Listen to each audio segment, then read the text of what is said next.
ನಮ್ಮ ಸ್ಪೆಷಾಲಿಟಿನೇ ಬೆಳ್ಳುಳ್ಳಿ ಪುರಿ, ಫ್ಲೋಟಿಂಗ್ ಪಾನಿಪುರಿ, ಕರ್ಬೇವು, ಬೋಟಿ ಮಸಾಲ, ಪೈನಾಪಲ್ ಎಲ್ಲ ಬಂದು ಒಂದ್ಸಲಿ ತಿನ್ನಿ, ಎಂಜಾಯ್ ಮಾಡಿ. ನೋ ಸೈಡ್ ಎಫೆಕ್ಟ್ ಅಷ್ಟೇ. ಕೆಲವರೆಲ್ಲ ಇದ್ರ ಮೇಲೆ ಪುರಿ ಎಲ್ಲ ಹಾಕ್ತಾರೆ, ಒಬ್ಬೊಬ್ರು ಒಂದೊಂಥರ ಮಾಡ್ತಾರೆ. ಬಟ್ ನಮ್ದು ಇದೆ ಸ್ಟೈಲು. 5 ರೂಪಾಯಿ 4 ರೂಪಾಯಿ ಇತ್ತು ಬೋಟಿ ಮಸಾಲ, ಇವತ್ತು 40 ರೂಪಾಯಿ.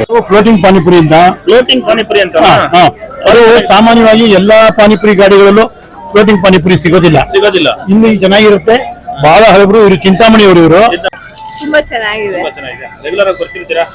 ನಾವು 30 ವರ್ಷದಿಂದ ಇವ್ರ ಹತ್ರನೇ ತಗೊಂತಾ ಇದ್ದೀವಿ. Shop number 10 Vighneshwara chat centre, doctor Shivakumara Swamiji circle, Tumakuru. ಈ ಚಾಟ್ ಸೆಂಟ್ರಿಗೆ ಸಿಹಿ ಕಹಿ ಚಂದ್ರ ಅವರು ಭೇಟಿ ಕೊಟ್ಬಿಟ್ಟು ಇಲ್ಲಿ ಕ್ವಾಲಿಟಿ, ಕ್ವಾಂಟಿಟಿ, ರುಚಿ ಮತ್ತು ಹೈಜೆನಿಕ್ ಬಗ್ಗೆ ಎಲ್ಲಾದ್ರೂ